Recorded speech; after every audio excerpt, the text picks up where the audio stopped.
encuentro, denominado el acceso a la justicia para mujeres y disidencias, violencia institucional y responsabilidades del Estado.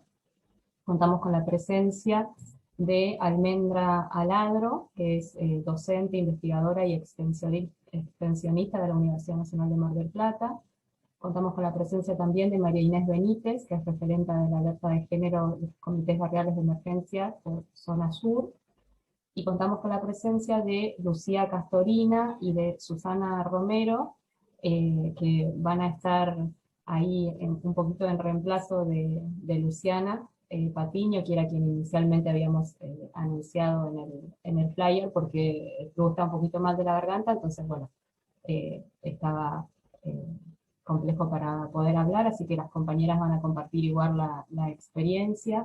Lucía es abogada feminista, presidenta de la ONG CEFIL y extensionista de la Facultad de Ciencias de la Salud y Trabajo Social, y Susana Romero es extensionista también de la facultad, integrante del proyecto de Defensorías Territoriales en Derechos Humanos, quienes van a estar contando acerca de la experiencia de trabajo que vienen teniendo en el marco de ese proyecto y de otro vinculado con lenguaje jurídico accesible.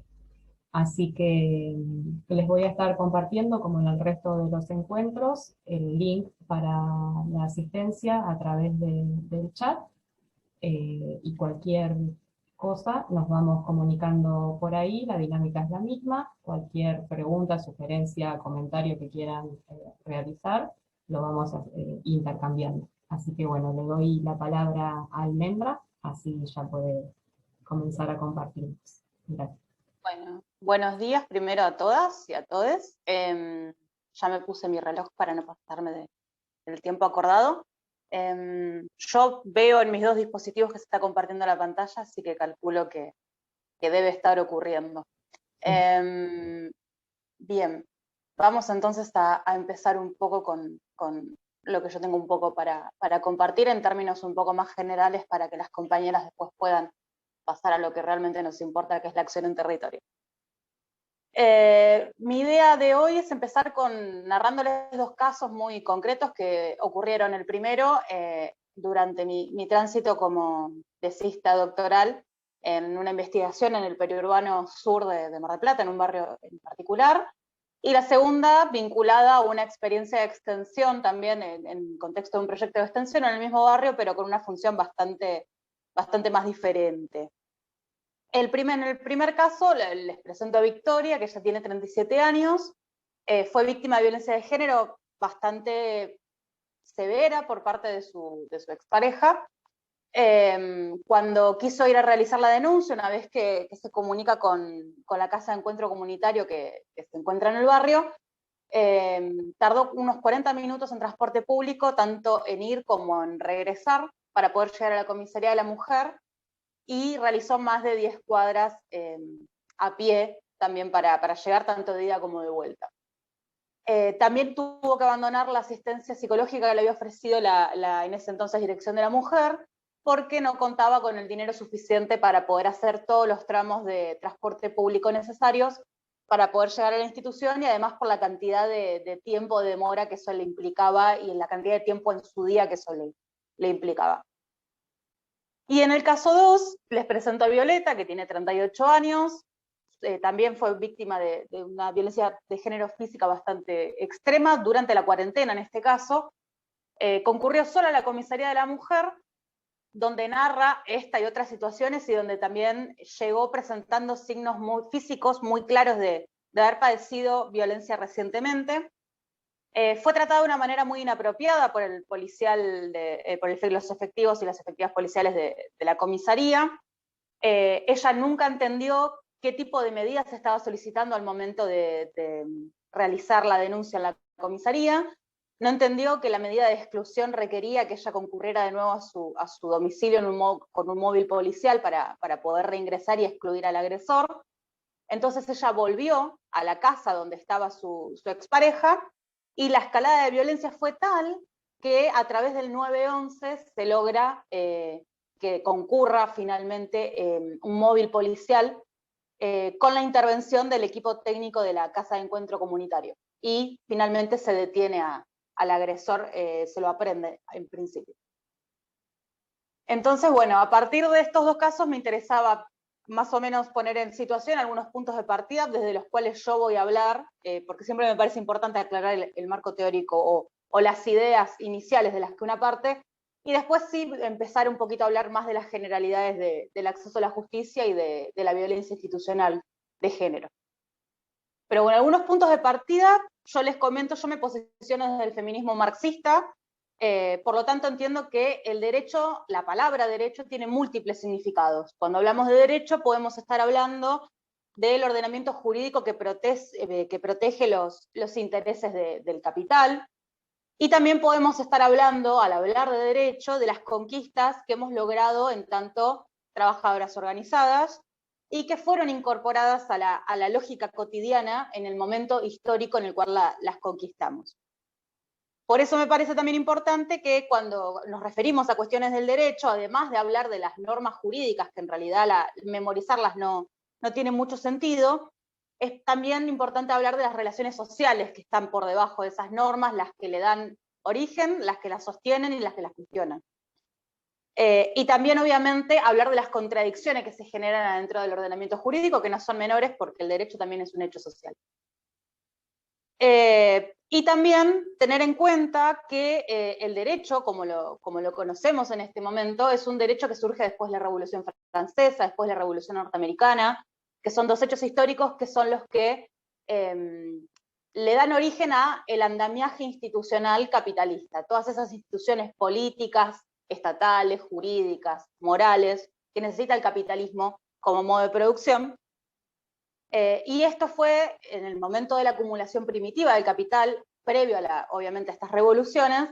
Esto fue particularmente grave para las mujeres porque se da lo que Silvia Federici llama un proceso de infantilización legal de las mujeres, en el que se las recluye en los hogares porque los hogares eran la esfera de poder de los patriarcas de las familias. Y eso era algo que se pensaba que había ocurrido antes, pero según Silvia Federici entendemos que fue una necesidad en la acumulación primitiva del capital. Esto como para entender por ahí mis puntos de partida y dejarlos bien en claro. Bien, entonces, cuando hablamos de acceso a la justicia, nos referimos a las posibilidades que tienen las personas, en este caso las mujeres. Aclaro mujeres porque yo trabajo con mujeres cisgénero, en principio heterosexuales. No trabajo con disidencias y sería de mi parte bastante poco serio hacer una generalización de ese tipo. Pero bueno, cuando hablamos de acceso a la justicia, entonces hablamos de este derecho humano de obtener respuesta satisfactoria a necesidades jurídicas, y esto significa que como derecho humano es también una prestación obligatoria por parte del Estado. Esto a nivel del sistema de derechos humanos de Naciones Unidas y del sistema interamericano no está en duda. Lo que sí se pone en duda muchas veces es cuál es el contenido de esta obligación del Estado, y también es parte de lo que nos reúne hoy aquí. Entonces, ¿cómo determinamos cuál es el contenido del acceso a la justicia? Básicamente, lo que llama el ámbito de aplicación material de este derecho humano, lo delimitamos con el análisis del conjunto de los derechos de los y las ciudadanas y con la valoración de la naturaleza y la extensión de la actividad pública, de la actividad del Estado y de los mecanismos o de los instrumentos jurídicos que son necesarios para garantizar estos derechos. Entonces el acceso a la justicia es un derecho humano y, como les decía, es una prestación de tipo obligatoria por parte del Estado. Tenemos entonces que poner en duda y problematizar de manera permanente qué tipo de acciones tiene que desarrollar el Estado para considerar que este mandato de acceso a la justicia está efectivamente cumplido. ¿Cuáles son los alcances? ¿Cuál es la perspectiva fijada por los instrumentos internacionales de derechos humanos, en nuestro caso, que son parte de nuestra Constitución Nacional? Y son todas estas cuestiones que tenemos que ir teniendo en cuenta. Respecto a cómo se define en general el acceso a la justicia, tenemos dos nociones básicas, y obviamente no me voy a extender mucho en esto porque se pone un poco más tedioso, pero hay que tener en cuenta que existe una definición de tipo formal o institucionalista que considera que el acceso a la justicia se cumple cuando se reforman los sistemas judiciales que ya existen en los estados, cuando se dan, por ejemplo, capacitaciones, se les otorgan más recursos económicos, más recursos humanos, se descentralizan algunas instituciones, siempre dentro del sistema que ya existe, se van realizando pequeños retoques para mantener ese sistema, pero hacerlo un poco más accesible desde un punto de vista más institucional y no tan material. Esta es una definición de acceso a la justicia que hoy en día no es muy coherente con el sistema de derechos humanos, por lo menos con el que propone Naciones Unidas, porque el Programa de Desarrollo de Naciones Unidas sostiene lo que se llama la definición material o integral del acceso a la justicia, que la considera como un fin en sí mismo y también como un medio que es un prerequisito para poner en jaque las relaciones de dominación. O sea, pensemos, como yo les decía, yo parto de esta idea clasista del derecho, pero pensemos además en las opresiones de género, étnicas, por capacidad, por edad, etc. Una de las formas más coherentes con esta idea del Programa de Naciones Unidas, de hablar del acceso a la justicia como de una perspectiva integral, es pensar el acceso a la justicia como un trayecto. Un trayecto que además de significar que una toma contacto con la administración de justicia, también requiere que tomemos en cuenta el camino y cómo debe darse ese camino para que se haga posible el contacto con las instituciones pertenecientes al sistema judicial o al sistema jurídico, más que judicial, porque es solamente una parte, y también las necesidades que podemos llegar a tener para permanecer en contacto con ese sistema, porque no siempre las necesidades vinculadas al acceso a la justicia se cumplen de manera inmediata. Esta es una idea que la trae Adriana Beade. O sea, fijarnos que ese contacto es necesario, cómo se da el camino hasta llegar con ese contacto y cómo se da la permanencia necesaria para efectivizar los derechos en juego a través de ese contacto con el sistema de justicia. Bien, entonces, cuando pensamos el acceso a la justicia como trayecto, ponemos en juego aspectos simbólicos y aspectos materiales en las prácticas y en los discursos de las instituciones, tanto judiciales como profesionales y también mediáticas, que no es menor, que pueden favorecer u obstaculizar el acceso. Y obviamente, como estamos aquí reunidos, lo que queremos es identificar barreras u obstáculos del acceso a la justicia. Y por ahí acá pueden empezar a pensar en estos primeros casos que yo les había adelantado, las barreras de acceso a la justicia más reconocidas, al menos desde el punto de vista académico, son el desconocimiento del derecho por parte de las personas que buscan acceder a la justicia, la falta de acceso a los servicios jurídicos, los costos del servicio de justicia, los costos para iniciar un proceso, la duración en tiempo de los procesos judiciales, que a veces son muy dilatados, la dificultad para el ejercicio de acciones colectivas, o sea, cuando hablamos de intereses que son de tipo colectivo o difuso, y las barreras que puede poner el sistema jurídico para evitar esa organización colectiva, la utilización de normas informales que están más bien vinculadas a las costumbres. Pensemos cuánto tiempo estuvo arraigado que las cuestiones de violencia de género se resolvían en el ámbito familiar porque eran una cuestión privada, por ejemplo, y así otros tantos mitos más de tipo cultural. Y las distancias o las barreras de carácter geográfico entre el lugar de residencia de las mujeres que buscan el acceso a la justicia, o de cualquier ciudadano o ciudadana, y el lugar donde efectivamente radica esa institución. Entonces, una cuestión que me interesa también que dejar en esta conversación que estamos teniendo es que esta forma de ver al acceso a la justicia como un trayecto nos da una clave para problematizar en perspectiva de género también a otros grupos oprimidos en las relaciones sociales de tipo capitalista. ¿Por qué? Porque las mujeres, esto ya es por ahí una perspectiva un poco más tediosa de explicar, pero las mujeres estamos en principio en todos los grupos oprimidos porque somos básicamente la mitad de la humanidad. Entonces, como tenemos un lugar tan secundario en las relaciones sociales, un lugar de tanta opresión, investigar o pararnos desde el punto de vista de esa opresión también nos permite evaluar o analizar la situación de otros grupos oprimidos, porque las mujeres también son mujeres con discapacidad, mujeres de pueblos originarios, mujeres adultas mayores, niñas y adolescentes, también son mujeres racializadas, también son mujeres neurodiversas, mujeres migrantes, entre otras formas de opresión. Entonces también es importante habilitar esta discusión ya desde un punto de vista un poco más formal, si se quiere. Esta también es una perspectiva que se habilita desde la ciencia social. Para mencionarles muy brevemente, el acceso a la justicia está contemplado en la ley 26.485, que es la de eliminación de todas las formas de violencia contra la mujer. Aparece como objeto de la ley en el artículo 2, aparece como un derecho protegido en el artículo 3, aparece como principio rector para las políticas públicas en materia de género, que no es menor, en el artículo 7, y aparece también como un derecho y garantía mínima, tanto en instancia administrativa como en instancia judicial, en materia de el reconocimiento de los derechos previstos en la ley, en el artículo 16. Esto no me voy a extender mucho más porque me parece que no suma en esta instancia. Así que paso acá un poco a vincularlo con la violencia institucional. La violencia institucional tiene un reconocimiento que es más bien reciente en la historia de la lucha por los derechos de las mujeres.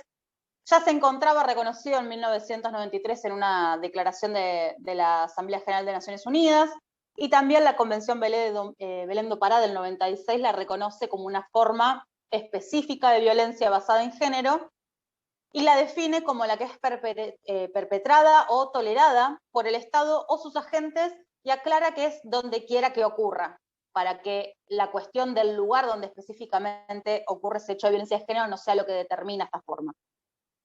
Y la Convención Belén do Pará también, dentro de las obligaciones del Estado, incluye la de abstenerse de cualquier acción o práctica de violencia contra la mujer y velar porque las autoridades, funcionarios, personal, agentes e instituciones se comporten de conformidad con esta obligación. Vista desde una perspectiva integral, esta forma de violencia incluye manifestaciones de violencia contra las mujeres, en las que el Estado es directamente responsable por su acción y también por su omisión, obviamente, como los actos que muestran una pauta de discriminación o de obstáculo en el ejercicio o en el goce de esos derechos. Lo cual también nos da una perspectiva un poco más amplia de lo que habitualmente pensamos o tenemos la idea de que puede ser la violencia institucional. En la ley 26.485, la violencia institucional es una forma en la que se puede cometer violencia de género. En el artículo 5 están previstos los tipos de violencia, y en el artículo 6 las formas en las que se comete o en las que efectivamente se ejerce esa violencia. Entonces, la violencia institucional es una forma en la que puede cometerse violencia física, violencia sexual, psicológica, simbólica y económica. La definición del artículo 6 es muy específica porque nos trae,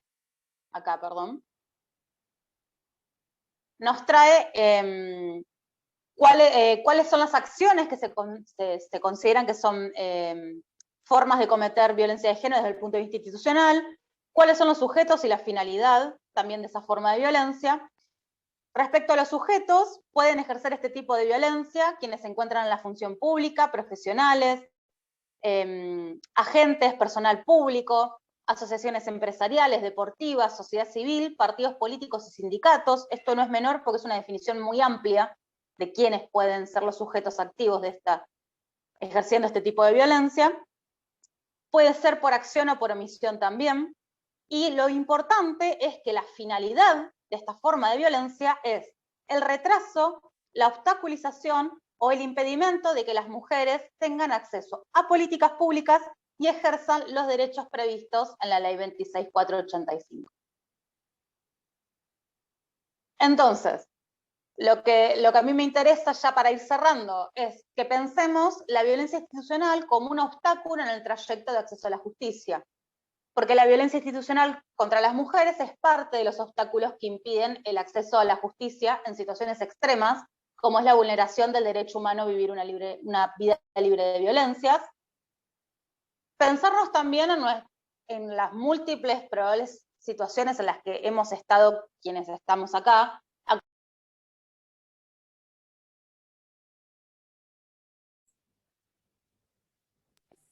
¿Cuántas veces vimos malos tratos por parte de los agentes policiales que estaban a cargo de las dependencias supuestamente especializadas?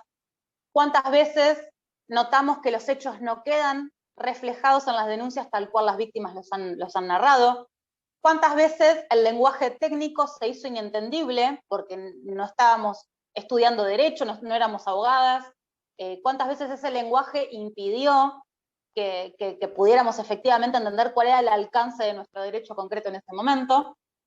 Y también cuántas veces vimos que había falta de comunicación entre las instancias que actuaban en un proceso y que lo hicieron todavía más largo o más dificultoso de lo que tendría que haber sido.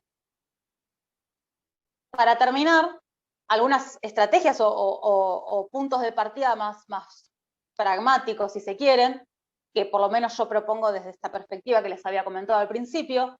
Pensemos que la ley Micaela es un puntapié, pero no es el final de la cuestión. Está, o sea, como lo digo como parte, como formadora dentro de la ley Micaela. La ley Micaela es un gran punto de partida, sobre todo cuando trabajamos con trabajadores y trabajadoras, pero no es la panacea y no es tampoco lo que tenemos que exigirle a un funcionario público. Un funcionario público que no entiende que las mujeres tenemos derechos humanos, no lo queremos en la función pública. O le pedimos un jury o pedimos la destitución inmediata, pero no una capacitación. La capacitación sí tiene coherencia, por lo menos desde mi perspectiva, cuando la solicitamos respecto de las personas que son parte de la clase trabajadora. Políticas públicas específicas que acompañen el trayecto judicial para justamente detectar y evitar estos distintos obstáculos en el trayecto al acceso a la justicia.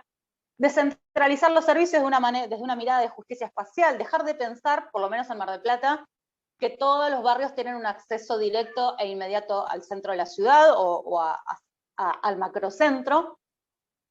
El lenguaje claro para la comunicación de los derechos, deberes y situaciones jurídicas en general, que podamos entender qué es lo que nos está comunicando una autoridad. La provisión de los medios necesarios para el acceso y para la permanencia en el proceso, porque no todas pueden tomarse esos 4 colectivos que necesitaba la participante en el caso 1.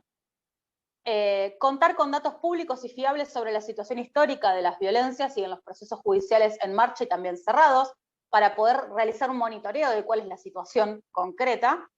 Y por último, contar con instancias de control popular de la actividad jurisdiccional del Estado. Es decir, saber qué es lo que están haciendo nuestros funcionarios, poder controlar qué están haciendo nuestros funcionarios y poder pedir acciones en consecuencia de esos incumplimientos o de esas vulneraciones a los derechos humanos de las mujeres.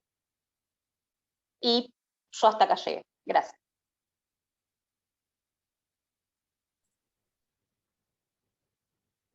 Muchas gracias, Almendra.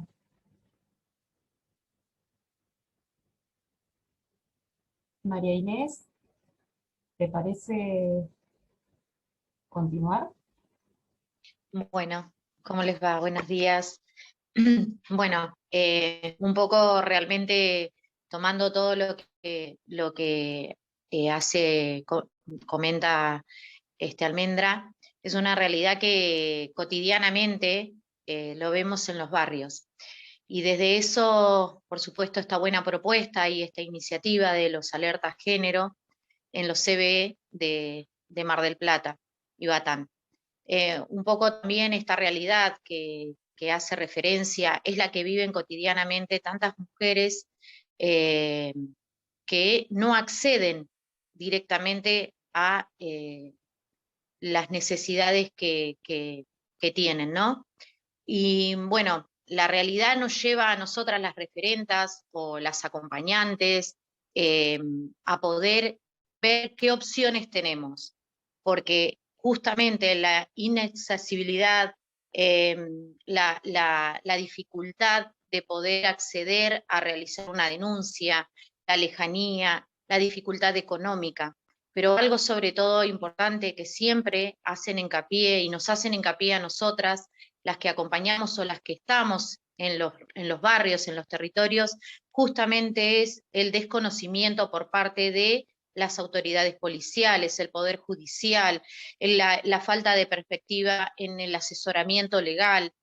Son todas cuestiones que muchas veces nos requieren las víctimas y mujeres en situación de violencia. Mucho hemos sabido de que cuando quieren realizar una denuncia preguntan, bueno, ¿qué hago? ¿Realizo la denuncia en primera instancia? ¿Qué hago después? dónde voy a parar, no voy a tener la cuota alimentaria, pero por sobre todo el acompañamiento psicológico de esa mujer que transita, y no por primera vez, sino que vive con un desencadenante de mucho tiempo, y que justamente esta pandemia ha puesto en evidencia la necesidad y la problemática que viven muchas en sus hogares, en esas 4 paredes que justamente ahí es donde tiene que quedar o suponen que tiene que quedar, en el ámbito familiar, solamente en el ámbito familiar, sobre todo en los barrios donde todas se conocen, donde comparten los comercios, una unidad sanitaria, una escuela, un jardín, donde se ven cotidianamente, y que esta pandemia las ha llevado a estar encerradas sin poder acceder a lo sumo hoy a poder ir a buscar una vianda. Y es ahí donde nosotras estamos en la escucha, en la primera instancia, la escucha. Entonces ahí es cuando decimos cómo y de qué manera tenemos que buscar los recursos para poder asistir a tantas mujeres en situación de violencia. Y justamente así hincapié en esto de la pandemia dejó en evidencia mucho lo que ya sucede y que realmente algunas de nosotras en los barrios sabemos que existe, pero teníamos la alternativa de poder derivar a la comisaría, a la sala, a la dirección de políticas de género, pero realmente también ahí es cuando vemos que esa necesidad y esos recursos no llegan a los barrios, ¿sí? Lo primero que necesita siempre y solicita una mujer en situación de violencia es la asistencia emocional. Es fundamental, porque es desde ahí donde quiere y, y precisa saber hacia dónde puede avanzar. Es una problemática muy constante que tenemos, los territorios no tenemos esa asistencia psicológica. Siempre hablamos de que debería de llegar a los barrios un equipo interdisciplinario que tenga todo para que estas mujeres puedan ser acompañadas, más allá de la primera escucha que cualquiera de las mujeres capacitadas y preparadas en los alertas géneros pueda dar. Pero realmente hay algo que no podemos hacer y es cumplir muchas veces la función del Estado. Cuando nos preguntan qué es una medida de fondo, cuando nos consultan si realmente las medidas cautelares implican que el agresor se va a ir de su hogar, si van a poder estar en ese hogar, a dónde van a ir a parar, qué ayuda económica van a tener. Digo, estas son cuestiones cotidianas en los barrios donde realmente aún nos cuesta mucho, a pesar de la lucha constante que tenemos muchísimas referentas, muchísimas en el acompañar y en el asistir. Hay funciones que por supuesto nosotras no podemos brindar.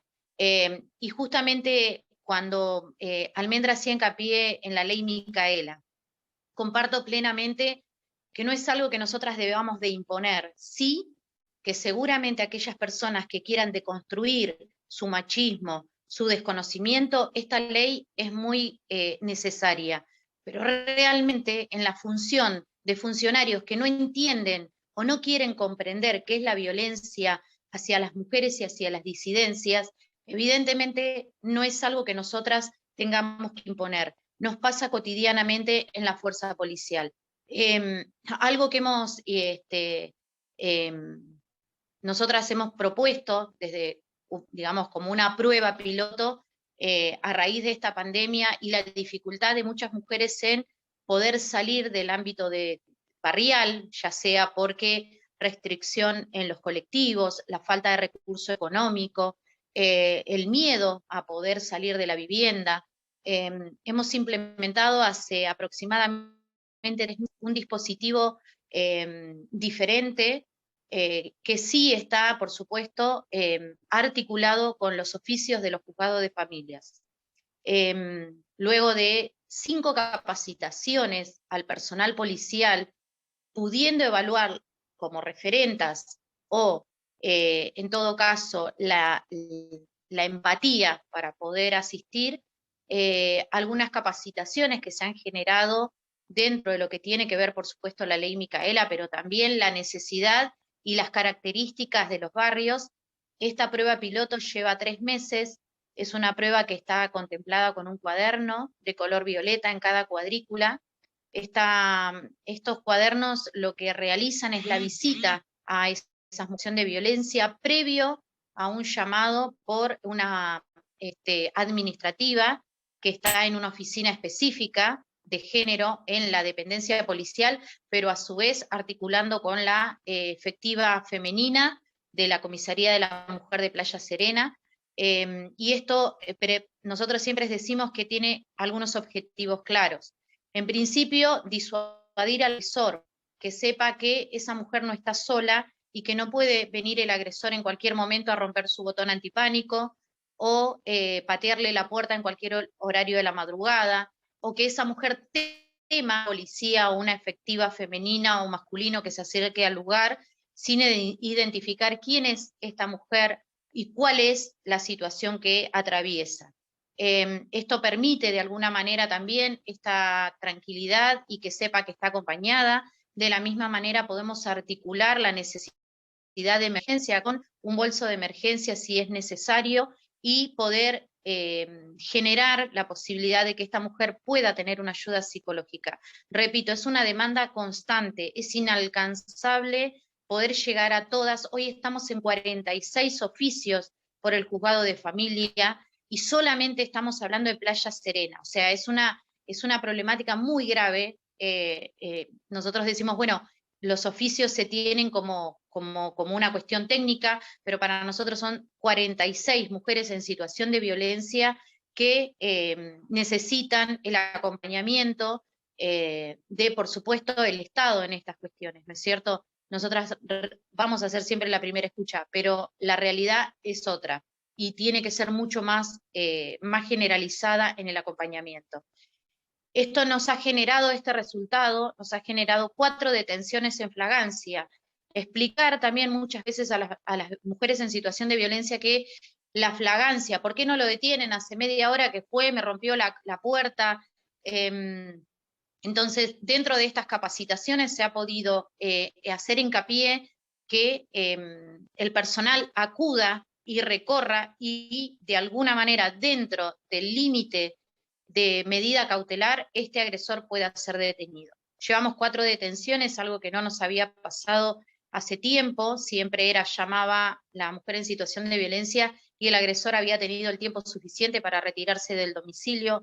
Hoy eso, de alguna manera, estamos tratando de que se revierta y que se cumplan las medidas cautelares. Obviamente, el paso siguiente también tiene mucho que ver con las medidas que toma el Poder Judicial en relación a este agresor, ¿no es cierto? Porque si nosotras generamos todo este recurso y toda esta movida para poder adaptarnos a una realidad que tenemos en los barrios, claramente el resto corresponde al sistema judicial.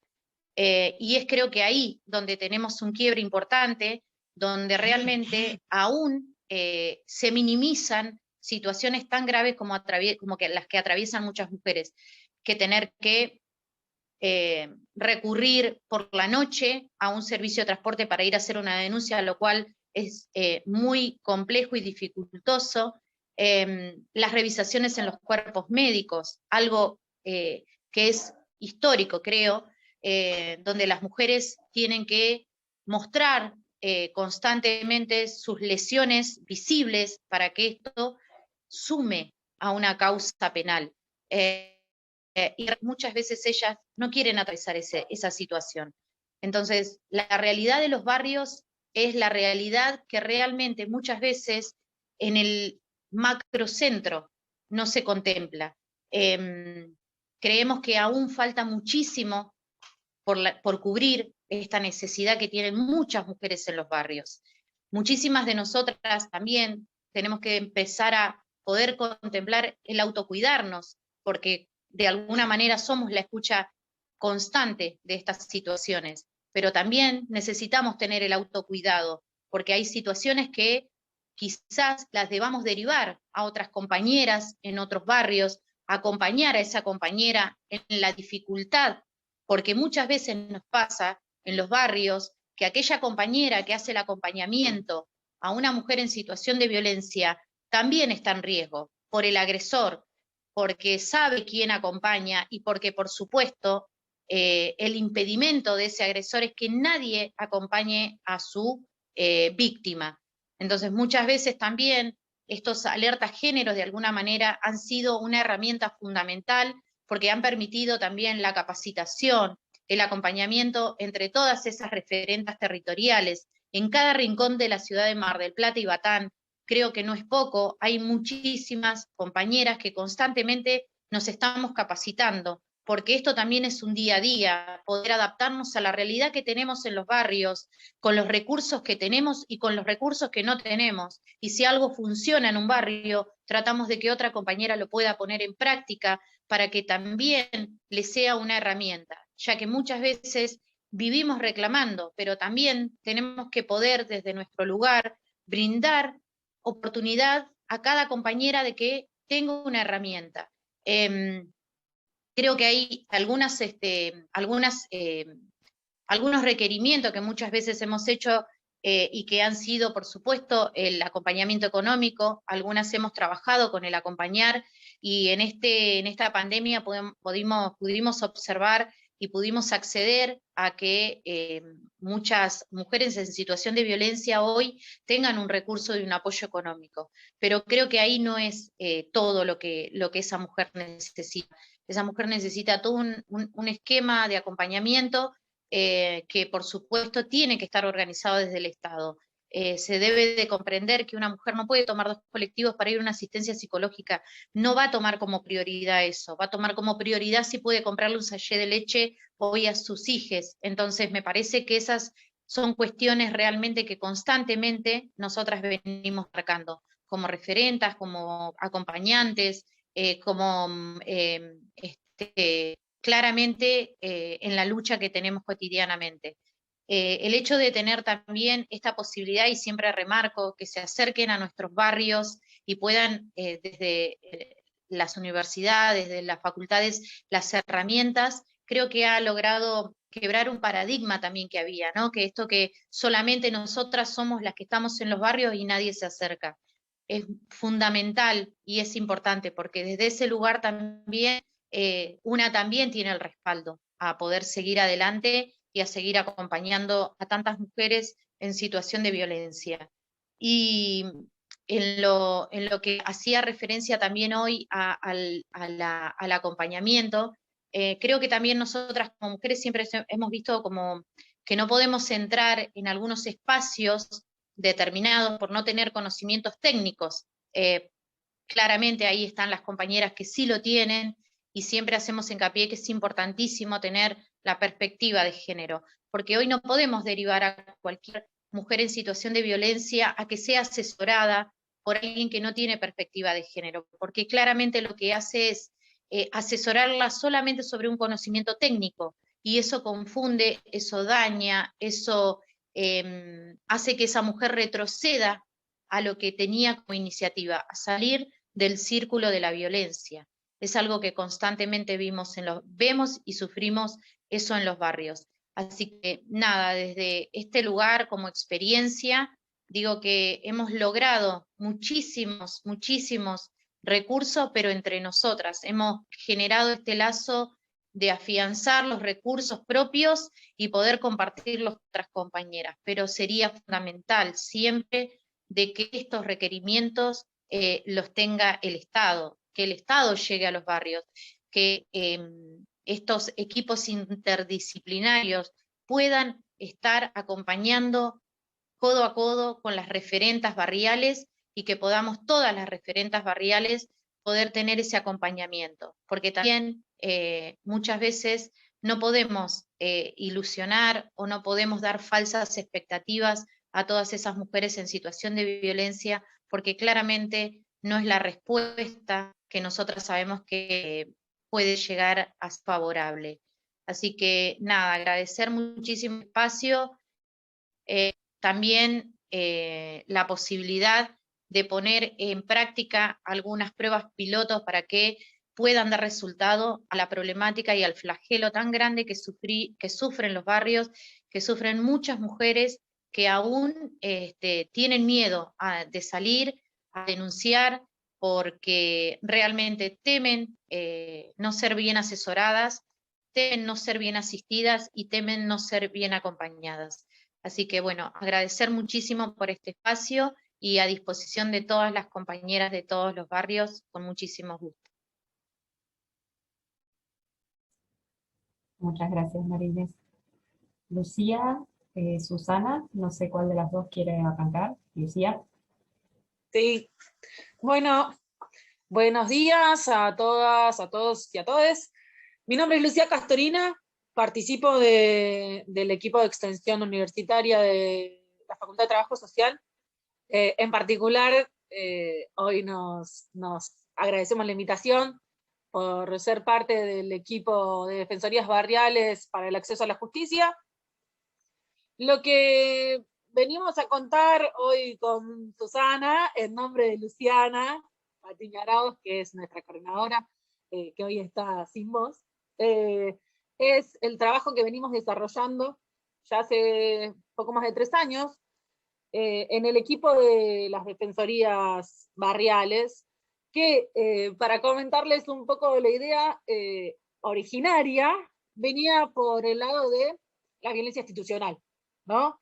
De trabajar las cuestiones de violencia institucional en lo que sucedía, sobre todo nosotros trabajamos en el barrio de Belisario Roldán, y la verdad que la experiencia de trabajar ahí, nosotros trabajamos en la Sociedad de Fomento de Belisario Roldán, fue surgiendo diversos casos, y no tanto de violencia institucional, por ahí que era lo que uno por ahí va con esa idea, sino que nos fueron llegando muchos casos de lo que eran cuestiones de familia. Cuestiones de familia que en el relato, bueno, para empezar, nosotros somos un equipo interdisciplinario, ¿no? Lo cual nos enriquece muchísimo porque tenemos esta mirada tan enriquecedora de las distintas disciplinas. Yo soy abogada, tenemos compañeras que son trabajadoras sociales, psicólogas, en general somos un grupo de mujeres de diversas disciplinas, y socióloga, que es Lu, y esta mirada de los diversos espacios es lo que nos hace poder abordar las distintas situaciones de una manera más completa, porque en estos casos que les estoy contando, que nos llegaban por ahí de cuestiones de familia, siempre en el relato habría cuestiones de violencia, ¿no? Entonces, ¿qué nos pasaba? Yo trabajo la cuestión de género hace ya un tiempo, y sé que en cuestiones de violencia de género no es la solución llevar a la persona de una manera forzada, porque no redunda después en un buen camino, sino que lo que hacíamos era, bueno, que ella fuera contándonos cuál era la situación, y de ese relato, por ahí ella misma se daba cuenta de lo que nos estaba contando, que era una situación violenta, ¿no? No sé, por ejemplo, me acuerdo de un caso que venía por una cuestión de alimentos para los chicos, y que encerraba al nene en un placarcito. Y el nene tenía después diversos problemas, porque era guardado en ese placarcito, porque se generaban situaciones de violencia. Así también otros casos sí nos han pedido que las acompañemos a realizar la denuncia, porque ya habían ido, por ejemplo, nosotros íbamos los lunes a la Sociedad de Fomento de Belisario Roldán, que hoy por hoy, situación pandemia mediante, no estamos yendo, pero seguimos trabajando desde la virtualidad mayormente. Recuerdo que un lunes vamos con el equipo ahí a la Sociedad de Fomento, y una chica, porque en el Belisario, ahí en la Sociedad de Fomento, funcionaba un fines, en segundo año. En el segundo año de estar nosotros ahí, empezó a funcionar un fines, y producto de que nosotros íbamos en el horario que cursaban, muchas chicas se acercaban para charlar de esto, de los alimentos y de las situaciones que iban pasando. Y un lunes, me acuerdo, una de las chicas vino y nos dijo, ayer fui a hacer la denuncia y no me la tomaron. Me dijeron que no me la podían tomar, que me tenía que ir a Juan B. Justo, a la comisaría de la mujer. Entonces, nosotras estábamos ahí, nos cuenta un poco la situación y dijimos, bueno, ¿querés que te acompañemos? Te llevamos, porque también estaba esto que dice Almendra, desde Belisario Roldán hasta el COM, digamos, donde está ubicado ahí en Juan B. Justo y 20 de septiembre, no podía llegar, porque no había cobrado, y no podía llegar por lo que implicaba el gasto, ¿no? Porque cuando hablamos de acceso a la justicia, no es solamente que no tengamos que pagar un patrocinio, ¿no? Sino que pensemos toda esta distancia que tiene una persona de cualquier barrio de Mar del Plata, nosotros porque funcionamos en Belisario, pero para llegar hasta donde está situada la comisaría de la mujer. Entonces la llevamos a ella y a una de sus hijas, porque no tenía con quién dejarla, y la situación de violencia institucional se volvió a repetir. Ya lo había vivido el día anterior en la comisaría ahí de Belisario, y cuando llegamos a la comisaría de la mujer, un lugar tan feo, ¿no? Porque ya el ambiente de estar esperando en un espacio muy reducido, muchas personas, con 3 asientos en ese momento había 10 mujeres, y tocar el timbre y que te digan, bueno, siéntate y espera, y estar ahí esperando, una vez que accedemos, no nos quieren dejar entrar a mi compañera y a mí, le planteamos esta situación de, mirá, nosotros venimos a acompañarla, podemos, porque eso es también, como decía Marinés, el saber cuáles son los derechos, en tener una noción básica de que sí podemos acompañar, que la ley nos prevé que la persona que va a realizar una denuncia puede estar acompañada. Es un derecho que le garantiza la ley, la 26485. Podemos pasar, ella realiza la denuncia, nosotros nos quedamos con la nena, para que pudiera estar tranquila y realizar toda la denuncia. La llevamos de vuelta hasta la casa, y ella, ¿qué pasa también? Al momento de hacer una perimetral, no la realiza por una cuestión de que había hijas de por medio. Bueno, es un caso que a nosotros nos quedó la experiencia de salir del consultorio, digamos, del espacio físico de ahí de Belisario, hasta tener que llevarla y acompañarla y esperarla y decirle que estábamos ahí con ella. Pero la verdad que es uno de varios casos. Otra cuestión que nosotros trabajamos mucho es que en cuestión de acceso a la justicia han venido diversos casos, me voy acordando. Pero uno de ellos fue una mamá desesperada con la idea que le iban a sacar a la hija. Le había llegado una notificación y estaba desesperada porque le iban a sacar a la hija, que no, porque le había llegado un papel de tribunales, ¿no? ¿Cómo un papel de tribunales puede generar tanta angustia, tanta desesperación? Era una audiencia, era una notificación para una audiencia. Pero ante el desconocimiento, y que hablan de una cuestión, ¿no? del cuidado personal de los hijos, implica una situación totalmente angustiante para una persona. Entonces, a partir de ese caso particular, fue que empezamos a sondear, ahí mismo, de hecho trabajamos con la comisión de fines que funcionaba en la sociedad de fomento, la cuestión del acceso a la justicia desde el lenguaje accesible. Entonces,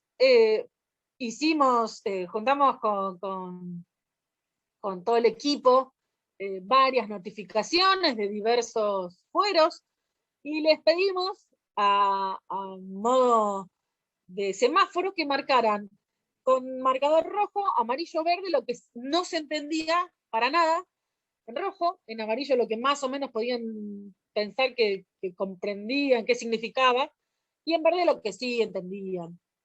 Cuestión que de las notificaciones que llevamos, estaban todas marcadas en rojo. Se marcaron alrededor de 191 palabras donde no se comprendía. En diversos fueros, cuestión que no es el fuero de familia, había laboral, había civil, penal, había para todos los gustos. Y de ahí empezamos a pensar cómo podíamos transformar esto, porque la notificación está pensada para el justiciable. Si yo tengo que ser avisada de una cuestión que me implica, porque se trata de mis derechos, ya sean patrimoniales o personales, yo tengo que saber qué me están queriendo avisar. Entonces, planteamos un trabajo en conjunto, tanto fuimos realizando diversas reuniones con la Asociación de Judiciales, con el Colegio de Magistrados, el Colegio de Abogados, y les planteamos esto, que la verdad no se entendía. Y si al que le queremos comunicar no lo entiende, no está llegando el mensaje. Y lo único que genera es una situación angustiante, la verdad. Entonces, lo que se empezó a plantear era hacer una cuestión más sencilla. Por ejemplo, que nos causaba, ¿no?, entre ternura, que una de las partes de la notificación dice en autos, ¿no?, y empieza a desarrollarse. Y una de las personas, como no tenía auto, no había asistido porque no tenía auto. Entonces, cuestiones tan básicas como esas, o cuando habla de concurrir munido de DNI, y cuando lo hablábamos con los colegas en el colegio de abogados, decía, claro, es una cuestión automática que sale, esto de decir munido de DNI. Traiga el documento, básicamente. Era más simple todo. Entonces, lo que tratamos es que el lenguaje sea claro, para que podamos tener acceso real a los derechos. Entonces, eso fue lo que fuimos trabajando a partir de la Defensoría. No sé ya si me fui mucho por las ramas, pero para que continúe me parece que... Bueno, gracias. Mi nombre es Susana Romero, soy parte del equipo también. Por mi parte, lo que puedo contar son las experiencias de los acompañamientos. Lucía hizo una introducción ahí bastante completa. Trabajamos muchísimo el tema del lenguaje accesible porque consideramos que es un eje esencial no solo para la comunicación, sino para el vecino o vecina que llega, como bien contó Lucía, la angustia era insostenible en el encuentro. Uno lo relata de este lugar y piensa, bueno, no, una mamá llorando. Es muy difícil expresar la angustia cuando la vive uno en primera persona y te llega la policía a tu casa, porque ya la representación simbólica, es decir, uno tiene que analizar el contexto, ¿no? Uno desconoce cuestiones legales porque hablan un idioma ajeno a nosotros, a nuestra vida cotidiana. No tenemos la obligación y no todos tuvimos la misma oportunidad de acceder al material o a la comunicación de ese tipo de profesión que es tan ortodoxa, específica, y excluyente.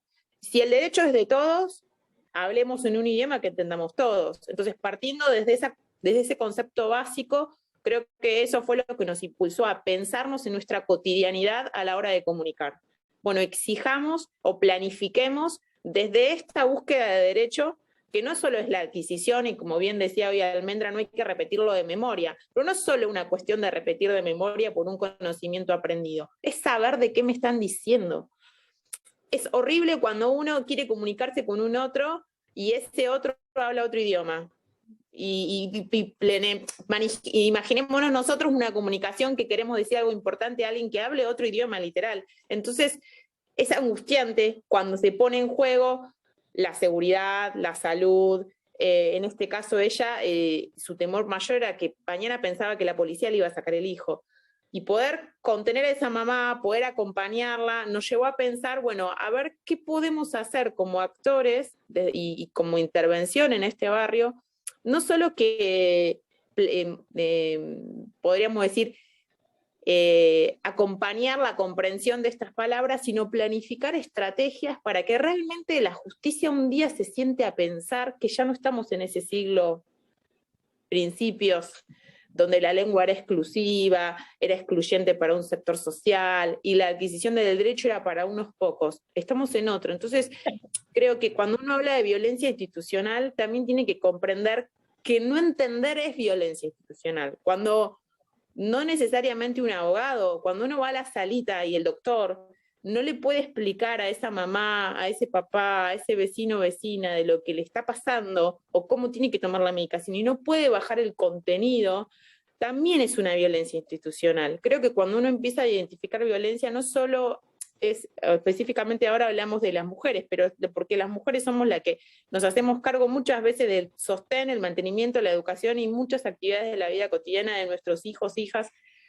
Y sin embargo lo encontramos en la puerta de la esquina, y eso es lo grave, porque si nosotros no podemos comunicarnos con la salud, no podemos comunicarnos con el acceso a la justicia, el impedimento económico nos atraviesa cotidianamente, y quizás muchos de nosotros tenemos acceso a la información, pero no todos están en igualdad de condiciones, y es ahí donde tenemos que empezar a trabajar. Eso nos llevó a repensar en cuáles son los actores encargados y responsables de ese ejercicio y dónde realmente se puede modificar eso. Eso nos llevó a pensar en reuniones, estrategias, bueno, no quiero adelantar mucho, pero bueno, hay como un manual preparado, que es cómo es la devolución de todo ese trabajo, que ya pronto saldrá, después, bueno, lo compartiremos, seguro Luciana después lo va a comentar, o en algún momento, si no es ahora, en otro, y la idea es eso, es poder transformar, ese manual es un manual que tiene un montón de información básicamente para acceder a la justicia, porque el primer derecho violado que nosotros vemos o vulnerado,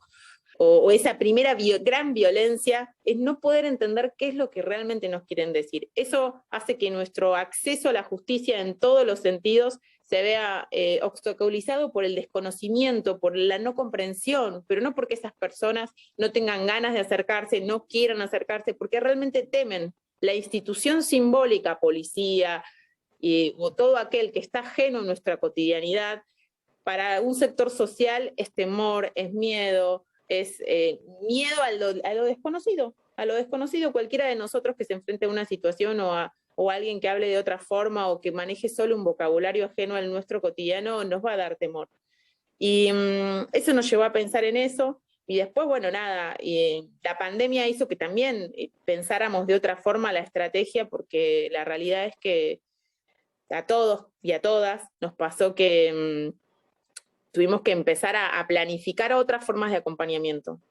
La virtualidad hizo que el acompañamiento se haga a través de las redes, de la articulación institucional, de, bueno, llamo a tal, bueno, las instituciones cerraron, se hizo complejo. Eso no nos impidió hacer los acompañamientos igual, los hicimos acompañamientos con acceso a la salud, con las posibilidades de gestionar turnos. En plena pandemia había mamás que nos habían planteado, ahí con Lucía articulamos con la Casa de la Justicia para que una mamá pueda acceder a la asignación universal por hijo, porque bueno, nada, es ese derecho vulnerado también por una cuestión burocrática que se hace compleja cuando eso es el ingreso de una familia y en este caso de una mamá, bueno, ahí acompañando la gestión Eso se hizo complejo por ahí desde el lugar de que uno antes decía, bueno, hablo con tal, anda presencial, bueno, eso se dificultó, pero se logró igual el acompañamiento. De esos acompañamientos tenemos un montón. Y después de gestión de turnos básicos también, ¿viste? Se empieza a complejizar. Bueno, eso también fue todo un trabajo del equipo a través de la gestión que nos permitía el contexto, que era virtual.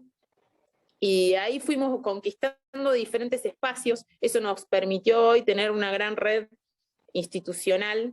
Creo que funcionamos como equipo desde ese lugar, articulando instituciones y funcionando como red, manteniendo contacto. Entonces, a la hora de poder gestionar o adquirir un recurso, usamos esas redes y eso es lo que nos permite acompañar estos procesos. Y otro de los objetivos que siempre lo tenemos presente es que las personas que se acercan al espacio o que demandan nuestra atención siempre es en proceso de acompañamiento, siempre es con el vecino, con la vecina, con el joven, con la joven, es decir, siempre es creo que el objetivo mayor es la búsqueda de estas pequeñas cosas que a veces en nuestra cotidianidad no nos damos cuenta, porque el que ejerce la profesión de abogado o alguna profesión de psicólogo conoce el idioma, conoce el lenguaje específico, entonces nosotros detectamos esto, me parece que acá hay, bueno, trabajamos sobre eso y trabajamos en el empoderamiento del vecino y la vecina que se acerca al espacio. Esos son objetivos muy claros y tratamos de no despegarnos de eso porque es lo que hacemos en todo el proceso y el proyecto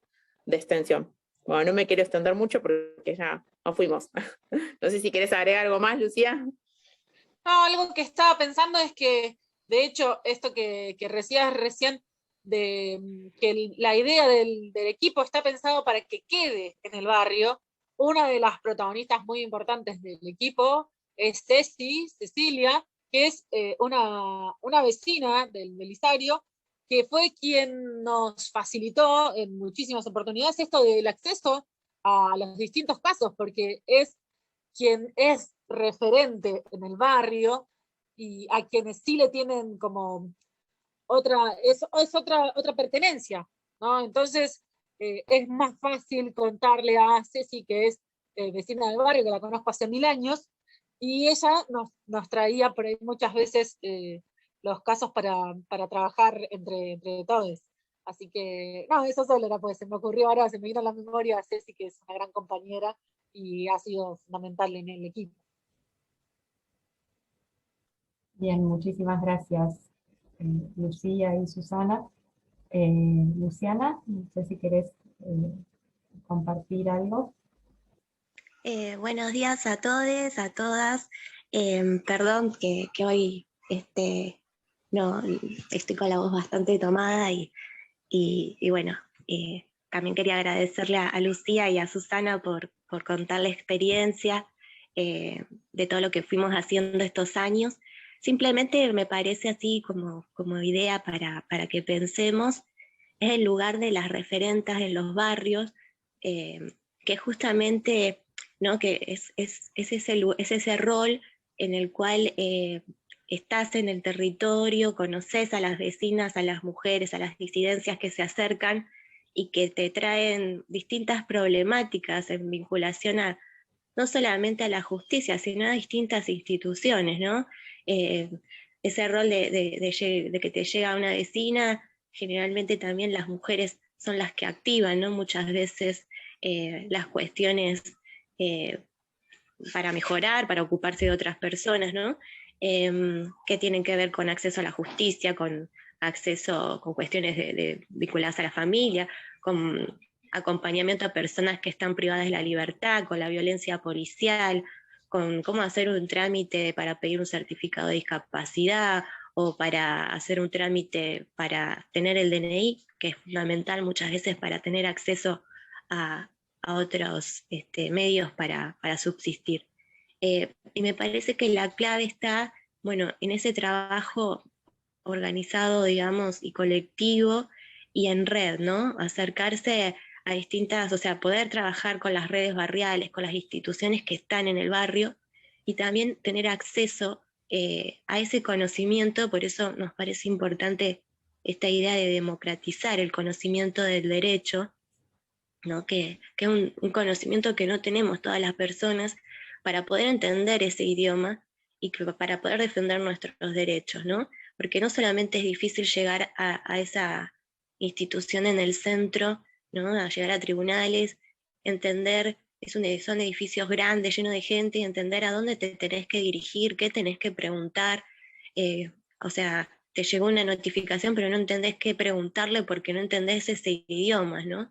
Y cuando lo que está en juego puede ser la tenencia de algún hijo, o una persona que está privada de libertad, o una persona que fue abusada, o que tuvo una situación de violencia de género, digo, son situaciones muy difíciles de atravesar, muy angustiantes, y encima tener que pelear contra ese lenguaje que no se entiende, y esas instituciones que te van haciendo lo que nosotras llamamos el reboteo, ¿no? Donde vas de una oficina a la otra, o te dicen, acá no es, en este horario no, y vos pediste el día en el trabajo, y te tuviste que tomar el colectivo y dejar a alguien que te cuida a los pibes, digo, como que hay que facilitar, por un lado el lenguaje, también acercar la justicia al barrio, sería bueno que se descentralice. Y bueno, y un poco lo que contaban las compañeras es que estamos trabajando en un manual, que la idea es en estos meses ya terminarlo, va a ser digital e impreso, y la idea es acercarlo a las referentes de los barrios, así que si Miriam tiene el contacto después lo va a poder compartir con ustedes, donde fuimos tratando de trabajar desde lo que pasaba en el barrio, ¿no?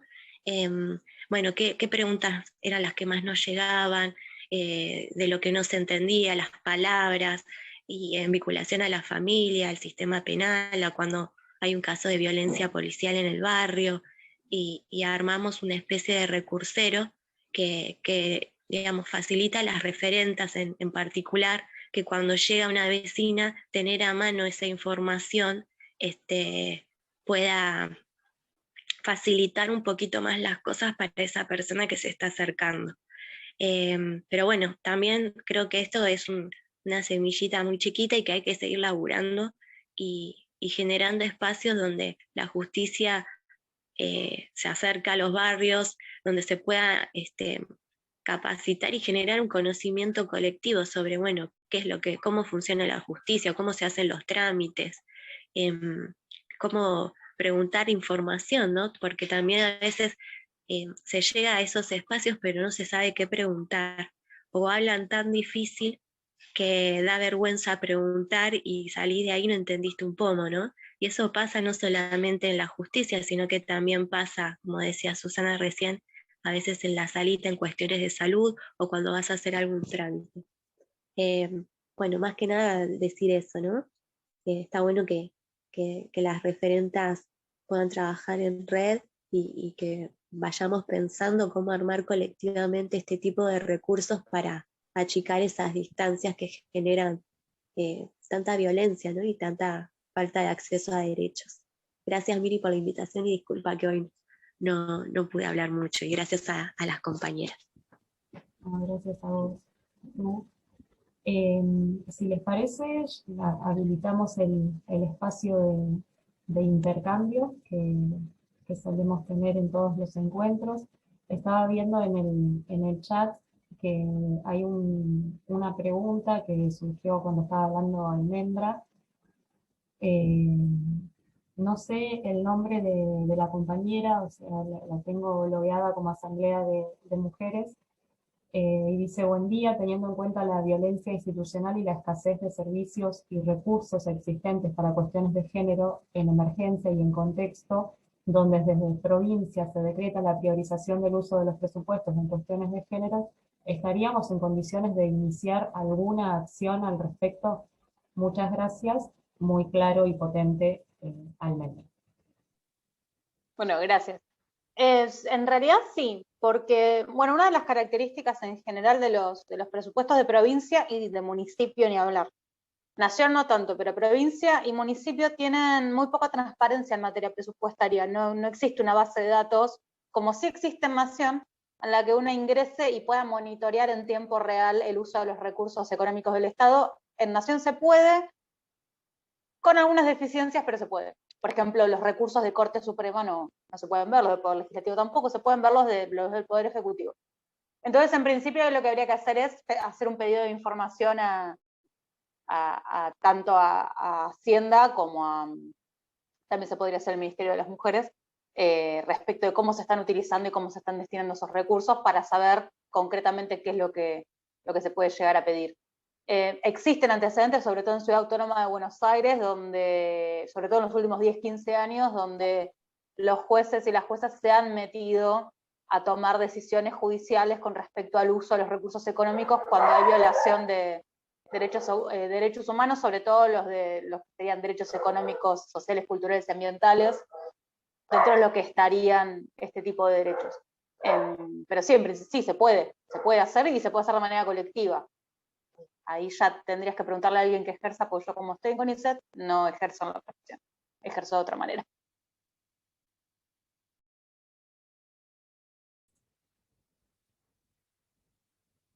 Y esa presentación, Almendra, se tiene que hacer, justamente como decías, por intermedio de alguien que esté en el derecho, digamos. No, primero se puede hacer una presentación administrativa, que eso no requiere un patrocinio letrado, y cuando no hay respuesta de esa solicitud administrativa, se hace lo que se llama el agotamiento de la vía administrativa, que es solicitarlo de nuevo, o sea, pedir que se expidan. Cuando no se expiden, pasa un tiempo determinado en el cual se entiende que la administración pública niega ese pedido, y a partir de ahí se puede iniciar una acción judicial, que ahí sí ya se necesita patrocinio letrado, pero es algo que se puede trabajar sin necesidad, en principio, de una persona dentro de la matrícula del Colegio de Abogados. Bien.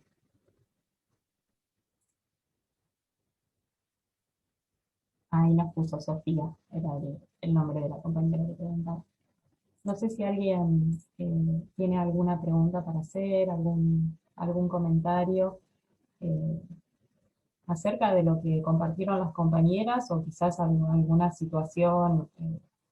Sé que muchas de las compañeras que están en este espacio están efectivamente en los barrios, en diferentes redes o espacios, y probablemente se hayan encontrado más de una vez con este tipo de obstáculos en los acompañamientos, así que si quizás quieren comentar algo de eso, bienvenido también para intercambiar con los compañeros.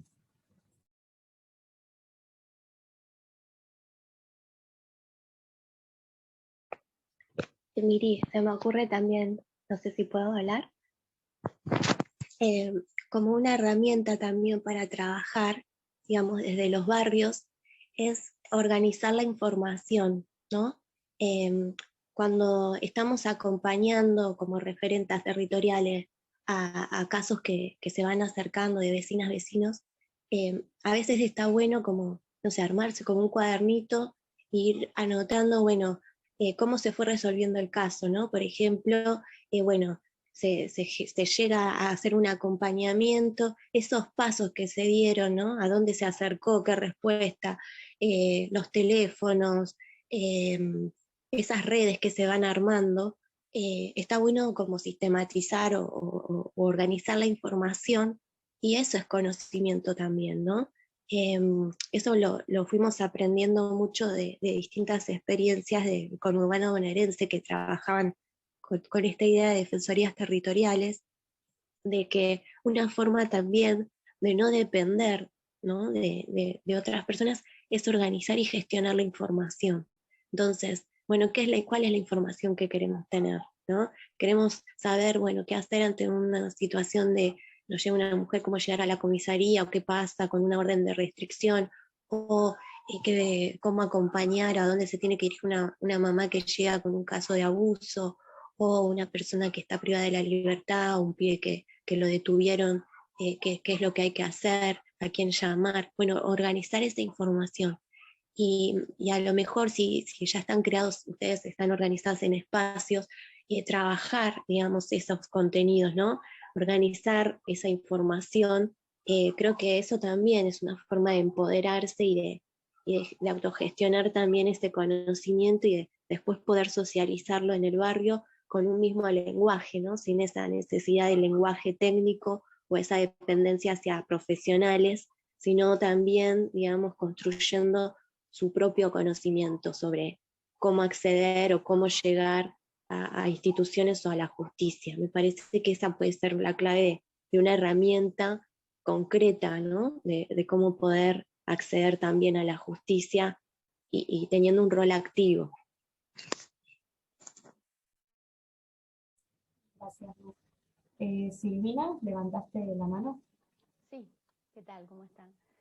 Sí, la verdad me pareció súper interesante la clase de hoy, y es algo que vengo pensando. Bueno, yo trabajo en un programa nacional del Ministerio de Justicia, y por ese programa he tenido acceso a entrevistar a sobre todo mujeres que trabajan en campos, ¿no? Acá en Mar del Plata, o Sierra de los Padres, La Peregrina, por esa zona. Y pensando en esto del acceso, ¿no? Porque quizás, bueno, son personas que están en un estado una situación de extrema vulnerabilidad, mucho más que a lo mejor otras mujeres y disidencias, o de otra manera, ¿no? Por otros atravesamientos y otras interseccionalidades. Y pensaba en esto del acceso, ¿no? Porque lo que ahí yo he tenido la posibilidad de ver ahí es que ni siquiera tienen el conocimiento de que se pueden acercar a algún lado. Digamos, por eso, no sé, es algo como que me viene preocupando, porque nosotras, bueno, en este programa podemos acceder, entrevistar y digamos, asistir en el caso por caso, pero eso no alcanza, ¿no? Y lo más preocupante es las distancias, el aislamiento, no conexión, obviamente, porque están en zonas que por ahí ni tienen acceso a tener no solo la conexión, sino tampoco están en situación de tanta pobreza que es imposible tener algún dispositivo, con lo cual tampoco tienen la información, y no hay espacios de reunión, digamos, para estas personas, ¿no? Para estas mujeres víctimas de múltiples violencias. Así que nada, es como algo que vengo pensando de cómo esto de la descentralización y de favorecer con referentas de lugares, el acercarse para ofrecer espacios de reunión y de puesta en palabras, ¿no? Porque de las dificultades en las que se encuentra, de las necesidades, y que desde ahí puedan surgir propuestas de sus propias voces. Primero generar algún espacio, ¿no? de acercamiento. Esto me parece que es, no sé, o sea, es un comentario por algo que he visto en situaciones de extremas vulnerabilidades, más allá de las vulnerabilidades que están en los barrios, muy cerquita de Mar del Plata, y que esto de acercar, del acceso, de generar espacios, no sé, consultorías o espacios de reunión para que estas personas puedan hablar, me parece que es fundamental.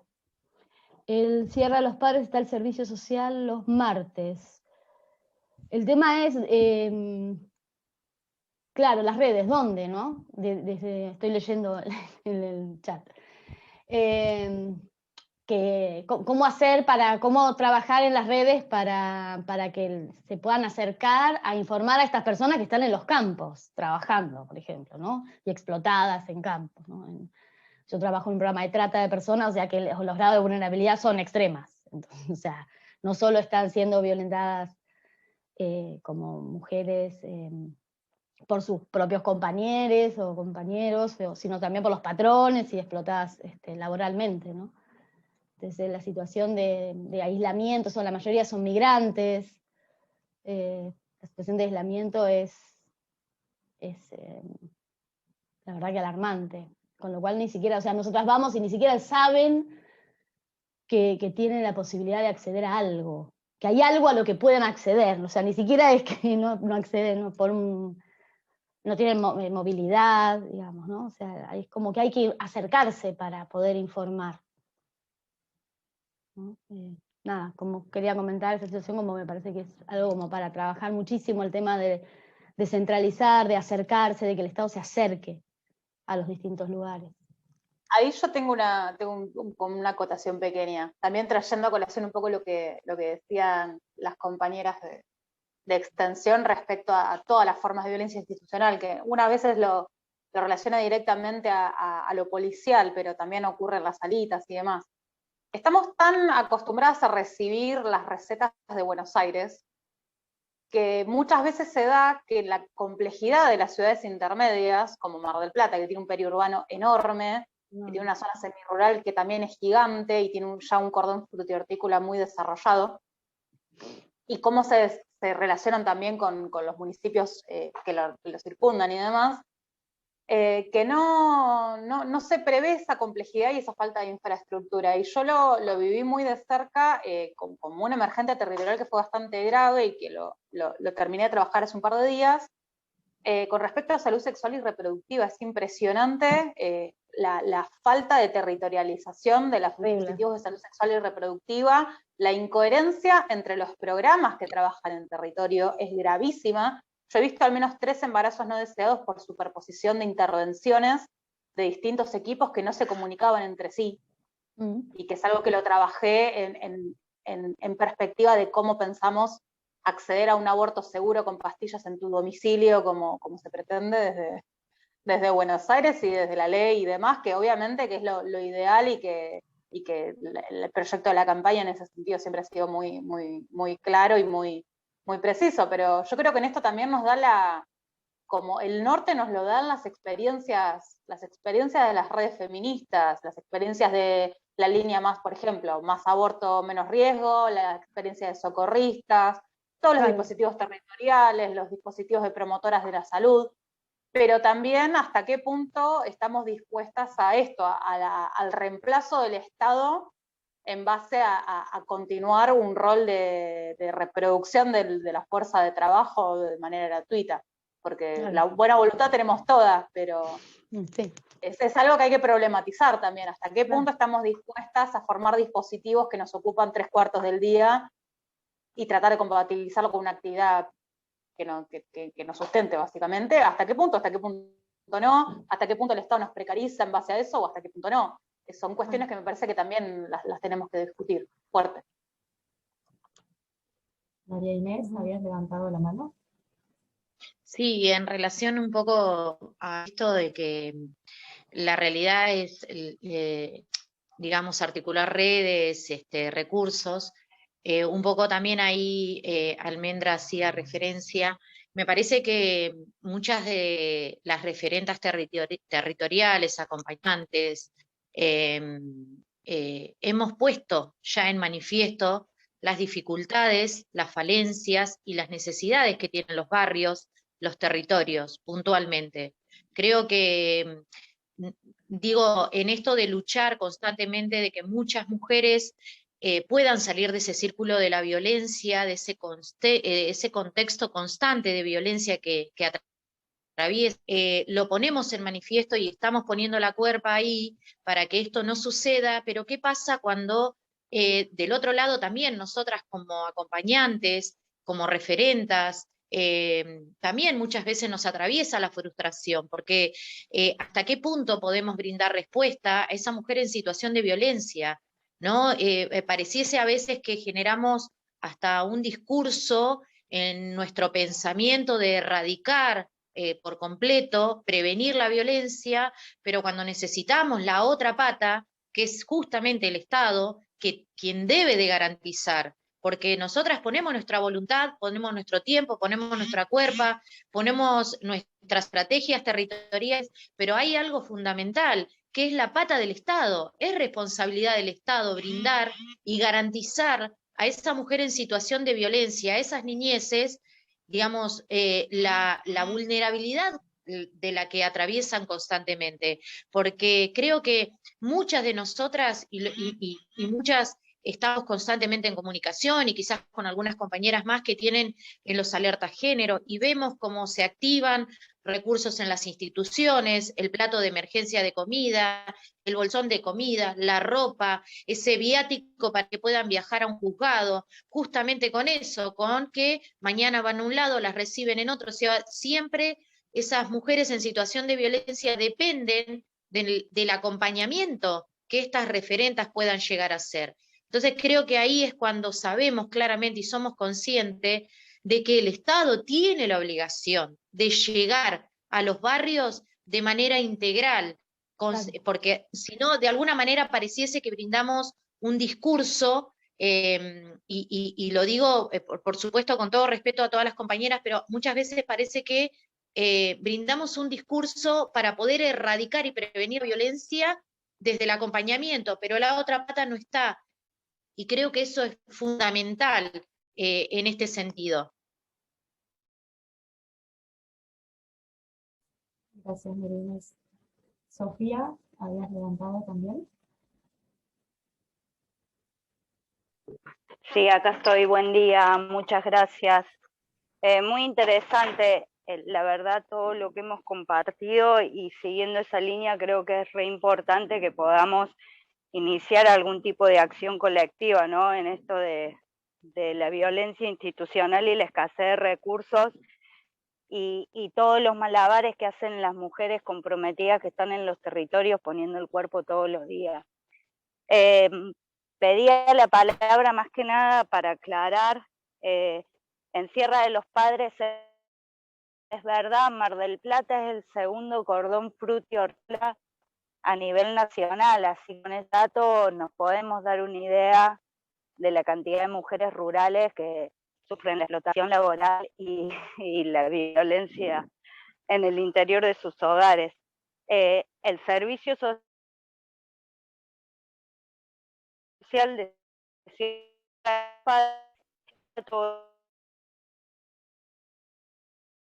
y Sofía. se logró que vaya, digo, pero ¿sí? ¿Escucha? Se perdió un poquito el sonido en el medio. Ah, bien, que los días martes están yendo las compañeras municipales de políticas de género al servicio social a atender, y eso fue después de una gran lucha colectiva que se dio desde la red de la zona. Faltan siempre muchas cosas, ¿no? Pero esto de reforzar lo poquito que haya me parece que es súper importante para desde ahí seguir avanzando. Y muchas gracias. Gracias a vos. Lucía.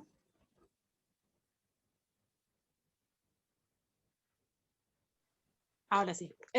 Sí, nada, pensaba en base a lo que decía Silvina, que la zona de sierras, la peregrina, es una situación que tiene varias particularidades.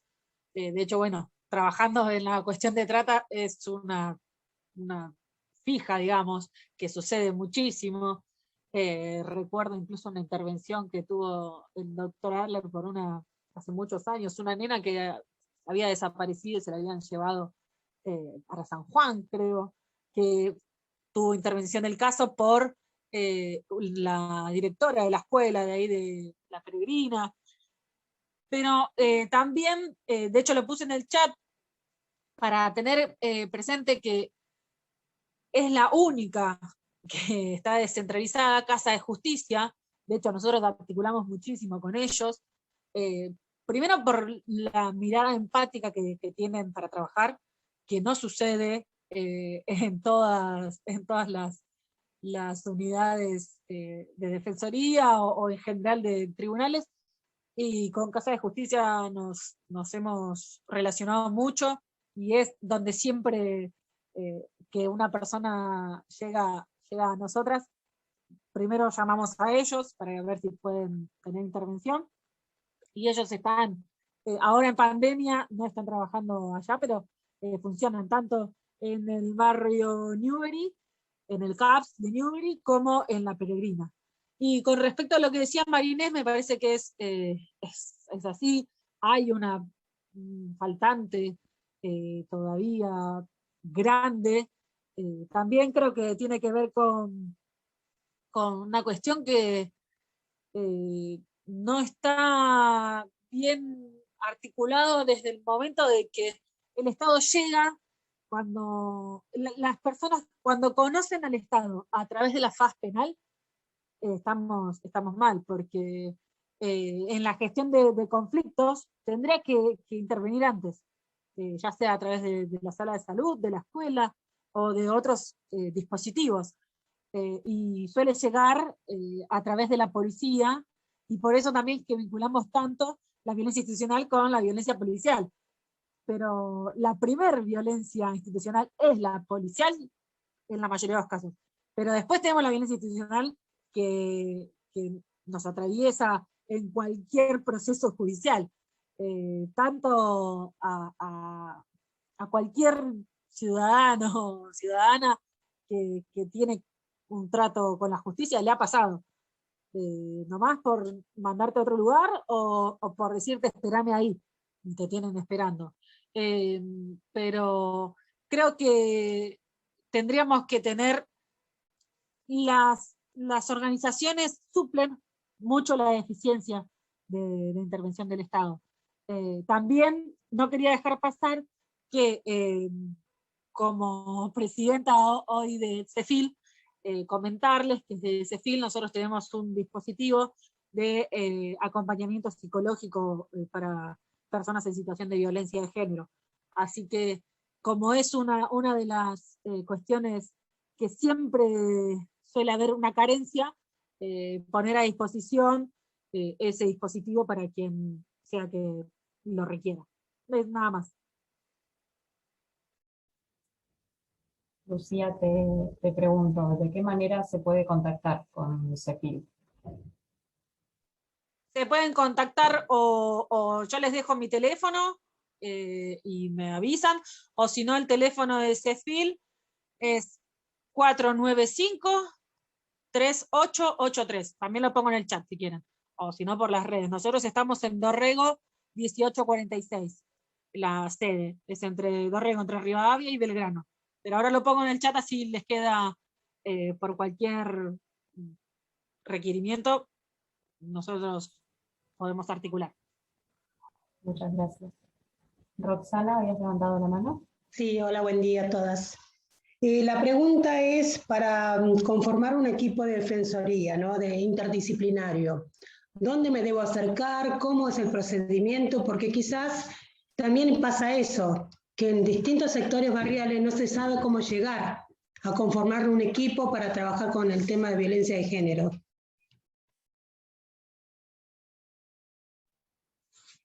Miriam, si querés, respondo un poquito. Nosotras conocimos la experiencia de las defensorías territoriales a partir de una red que se creó en el conurbano de Buenos Aires, donde lo que surgió no es que nosotras, nuestra experiencia fue a través de la universidad, pero hay un montón de experiencias que surgieron desde el mismo barrio, ¿sí? Mamás, a lo mejor, o compañeras de personas que estaban privadas de la libertad, que se empezaron a juntar en algún espacio barrial, no sé, un comedor, en alguna organización que estaba en el barrio, y empezaban a pasarse información de esto que les decía hoy, ¿no?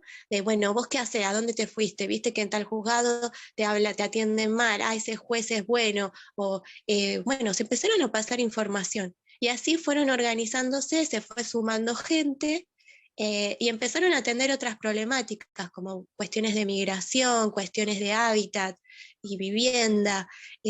Digamos, no necesariamente se tiene que trabajar la violencia policial, sino que también puede ser en función de las problemáticas que juntan, digamos, que les interesa a las personas que se juntaron o que están en ese barrio en particular.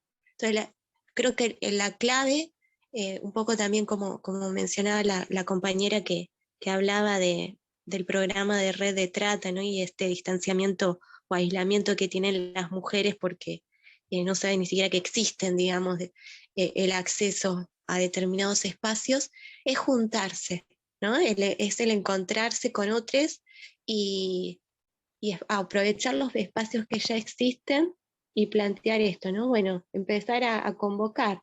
Si, por ejemplo, en tu barrio, no sé, lo que más está siendo problematizado es el acceso a la justicia de personas familiares de personas privadas de la libertad, o mujeres que quieren acceder a la justicia del fuero de familia, o que quieren hacer trámites y no saben cómo hacerlo, bueno, empezar a organizarse y organizar cómo juntar esa información. Para eso también me parece que es clave esto de cuando hablamos en red, es acercarse a estas instituciones, ¿no? La salita, pedirle información a la trabajadora social, a la trabajadora social de la escuela, los espacios donde está la universidad también pedirlos, ¿no?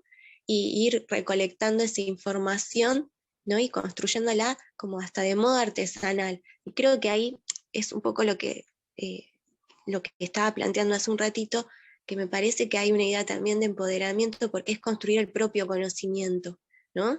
El Estado obviamente tiene que garantizar el acceso a la justicia, pero bueno, pensándolo en términos concretos en el barrio, porque eso obviamente implica procesos y luchas, en lo concreto de, ¿no? Cuando estás en el barrio es para mí juntarse y empezar a socializar o a identificar cuál es la problemática, digamos, que más pasa según la gente que se te va acercando y lo que se necesita saber y no se sabe, ¿no? Entonces ir juntando esa información, ¿no? Y tenerla a la mano y que todos la puedan tener a la mano.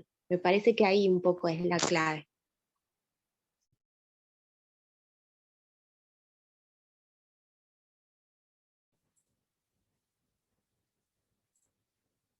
Gracias, Lu. Ahí estaba mirando en el chat, bueno, Lucía compartió su número de contacto y el de la ONG, también la Dirección de Casa de Justicia, que es un dispositivo que trabaja muy bien, también he articulado con ese espacio, y la verdad que las respuestas son integrales y son rápidas también, que a veces una de las cuestiones con las que solemos encontrarnos es con la dilación y cuando necesitamos que nos respondan de manera, no sé si urgente, pero al menos rápida, y no lo encontramos. También en Caps Newer y La Peregrina, dice, pero trabajando quizás más desde la virtualidad, sí hay varios dispositivos que han tenido que modificarlo, pero bueno, ahora también con el avance en cuanto a la vacunación y en cuanto a las fases, de a poco se está modificando eso. Es un poco lo que hablábamos las otras semanas en los otros encuentros, en donde continuamente los recurseros tenemos que ir actualizándolos, y más en este contexto, porque hay que ir ajustándolos a la modalidad de atención que van teniendo los distintos espacios. Pero bueno, me parece súper interesante todo esto que sale en cuanto a la conformación de redes y al intercambio de contactos para seguir construyendo en los territorios. Quedamos a disposición también desde la universidad para poder aportar todas las herramientas que podamos aportar desde nuestro espacio, desde la formación, desde el fortalecimiento de redes, o sea, la presentación de este proyecto y de esta experiencia de la escuela tiene que ver con eso, pero bueno, también sabemos que aún queda muchísimo por construir, así que en lo que podamos ir aportando, cuentan con nosotras, con nuestro equipo y con también las gestiones que podamos hacer al interior de la universidad. Hay cosas que podemos quizás suplirlas de nuestra unidad académica y hay otras que no, pero que al estar dentro de la institución, digamos, las posibilidades de gestión son más cercanas.